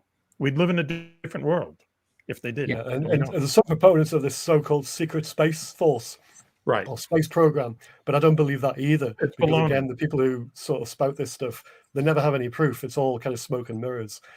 So really, I deal with facts. My book's about facts. You know, Yes. I don't go in for speculation. Speculation is all well and good, and it's great to talk about stuff that I don't mind talking about it. But if you're going to sort of throw it out there as a fact, I want something a bit more than just somebody saying they did something. You know, Yeah. I need something I can get my teeth into, that I can see, that I can read, that I can touch. And if that doesn't exist, then I'm afraid I'm a bit sort of, yeah, okay, I'll you know, I'll just back off now. Thank you.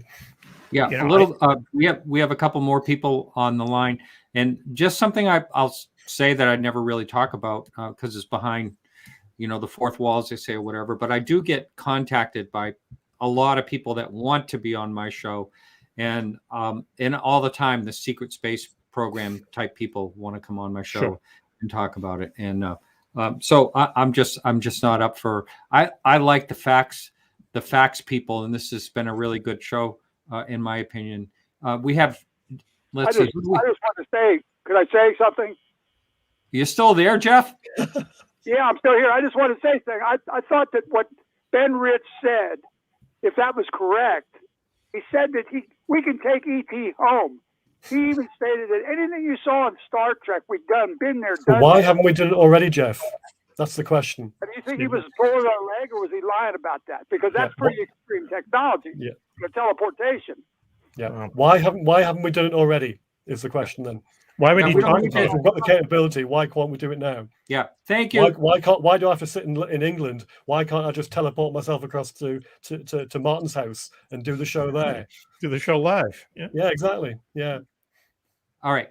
Well, anyway, thank you for the call, Jeff. Jeff's a frequent flyer, calls a lot. We have Elton now. Elton is Elton's been on the show, talked about his UFO sighting. If it has to be him, right? Elton, is that you from Oakland area, California? Yes, sir. Yes, Martin, that's me. Hi. Welcome to the show. You have a question for our guest? Yeah, I heard Graeme mention something about fireballs. He has such a wide knowledge of different phenomenon, and I've never mentioned this to you, Martin, but early, just before COVID struck in 2020 in March, I was driving home, and this fireball came down at about a 30-degree angle, about 20 feet diameter. But just recently, I didn't really consider it to be a UFO. So I'm kind of confused because I expected it to blow up when it passed me on the freeway, and it didn't. I heard nothing. So I was just wondering to see what you guys think. If you don't mind, I'll take that one to begin with. I had the much more incredible than the UFO was a fireball sighting back in the late 1980s. This thing, to me, it was huge. It looked. What's that? It looked perfectly round. It was rotating. It had cracks in it. There were sparks flying off of it. And I thought this thing was going to land like a few miles out into the ocean. I lived about 3 miles away from the Atlantic Ocean. And supposedly something landed in China. So, it looks like it's going to land, but that doesn't mean that's just the perspective that you're seeing it at. Right. I saw a green fireball in 2016, about 2 or 3 miles from where I live. I was driving home one night at about 11 o'clock, and it flew over the car heading northbound, and it looked close and it was large, but it actually, the next day when I investigated a bit more, it turned out that other people had seen it in Scotland. So, interesting. I mean, I do live in northern England. I'm actually next to the border of Scotland, but people have seen it in the far north of Scotland as well, and it had been seen in the south of England. So it had flown quite a way, and people were just seeing it different places. But to me, it looked huge, and it was leaving a bit of a green trail behind it, as you say, with sparks and things coming out of it. But I sort of knew straight away that's a meteor fragment. And it's going to burn up at some stage, because I'd heard about these things before, but I'd never seen one up until then. But it was really impressive, and I certainly had to stop the car and just go, "Wow!" It looked unreal. We saw one on a honeymoon, to tell you the truth, over the beach in Block Island, and it looks unreal. It looks like a cartoon or something. It just looks unreal, and huge, and then you don't realize that people are probably the other side of the Atlantic seeing the same thing. You're right. Hey, Elton, good to hear from you. It was flew directly over the car, over the freeway, and it was right 50, 75 feet in front of my windshield. And I really got a good look at it. It looked just like the one you described, Martin. Elton, can I ask you a question? How do you know how big it was? Well, I mean, it was right in front of me. It was bigger than. But it's something that you don't know what it is. So how do you know how big it was? Because this is the thing about. I mean, I say this all the time with people estimating sizes and distances. If you don't know how big something is, you can't tell how far away it is. I understand what you're saying. The center core was molten lava-like, and then around the perimeter, it was like fire around the edges of it. I mean, it was pretty sizable. Okay, because the thing I saw from the car, it looked at one point, it was all kind of, you put my hand up and touch it, but actually it was because it was quite fast, and it was obviously quite large, but it was still quite a distance away. But I couldn't tell you how big it was, nor can I really tell you how far away it was, because things like this, and this is the whole thing about ufology, about people estimating distances and sizes. When you've got something you don't know what it is, you can't tell how big it is. Yes. So therefore you can't really tell how far away it is, and vice versa, if you see what I mean. But you probably saw something along the lines of what Martin and I saw. It would be a meteor fragment. Yeah. Hey, thanks for the call, Elton. We have another caller to get to. I appreciate it, and talk to you soon. All right, we have our last caller for the night, Ken. I can't remember where you're from. Ken, you're live in the air. Where are you from? Yeah, another caller to get to. I'm from Los Angeles. Hi, Ken. Welcome to the show. You have a question for our guest? Yeah, well, actually, I have something I want to talk about. Lou Elizondo was recently on some presentation, and he was talking about how he had read documents that were written in Latin of soldiers talking about, seeing these shiny objects in the sky. We also know that there are cave paintings of UFOs, and all throughout history, we've heard about these craft flying around in our skies, right? We're not talking about these crafts flying around other planets. Well, Lou Elizondo was also talking about how we recently became aware of a new kingdom, the mycelium kingdom, right? We thought it was just the plant kingdom and the animal kingdom, but then, like 150 years ago, we realized that there was the mycelium kingdom, which is even bigger. And he alluded to the fact that we are going to come to a point where we realize that there is another life form or another intelligence sharing the planet with us. Yes, I heard that. I heard that interview. That was fascinating to me, and yeah, it kind of gave me the chills when I heard him talk about that. Can we blame them? Can we blame them? We're not. Everything that's gone wrong. Yeah, right. Maybe we're not the top of the food chain. Maybe we're not the top of the intelligence that's already here. I want to know more about that. And all I can tell you. Sorry, go on. All I can tell you is I'm going to be interviewing Lou in March, and that's definitely a topic I'm really going to try to get more information from him about. Lou's a very interesting guy. I was fortunate to meet him at the end of October this year in London, and he, what he knows, who knows what he knows. Is what I'll say. But he comes out with some very interesting things. He's certainly worth listening to. And I think you have to maybe listen again to what he says every time, because you might be leaving little breadcrumbs here and there. But yeah, he's definitely worth listening to. Yeah. Yeah, but I also, just not listen to him. I can also just, use my own intellect and deduce that all of these sightings that people are having, people have been seeing crafts under the water for literally thousands of years. People have been seeing crafts coming in and out of our oceans, in and out of our volcanoes. That's true. Yeah, we are not the only species on this planet. It's kind of obvious that there are these, I call them underwater neighbors. And also to monitor our military facilities. The Russians know that if they want to get these crafts to show up, all they have to do is amass their military weapons and things, or military gear around, and the UFOs show up. They're not showing up from another planet. They're not showing up from another dimension or from the future, right? They're popping up out of this ocean in this time. And that's all I got to say. All right. Well, I appreciate the call, Ken. Thank you, Ken. Thank you.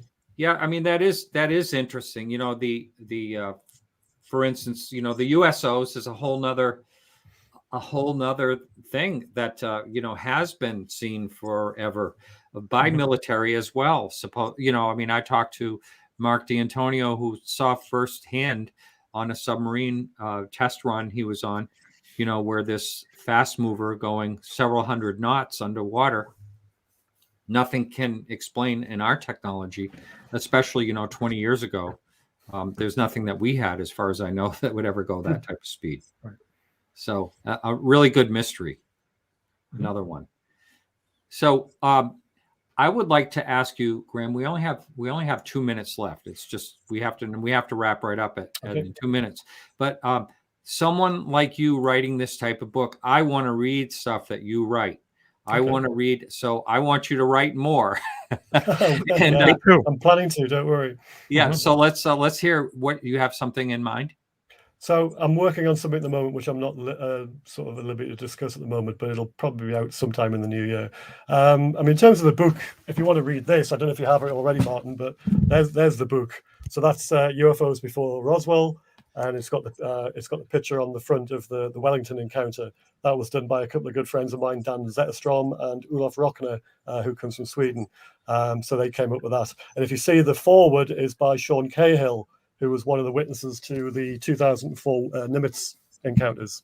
Oh wow! So he was on he was on Princeton at the time.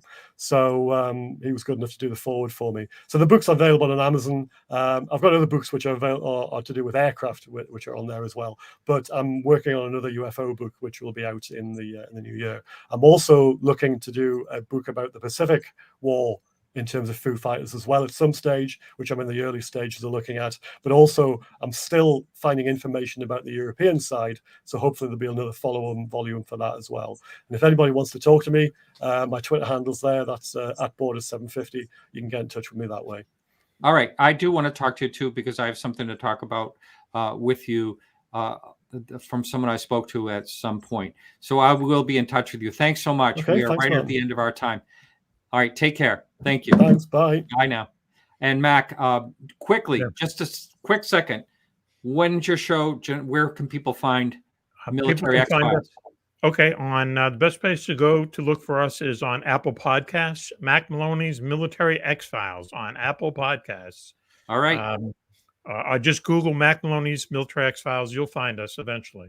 All right, excellent. So thanks so much, Mac. Sorry, you can hear me, and I'm saying thank you to you. But anyway, next week, Paul Hynek's on, J. Allen Hynek's son. Always a fun time. He's a great guy. I'm really looking forward to that. Thanks so much, and remember to keep your eyes to the sky.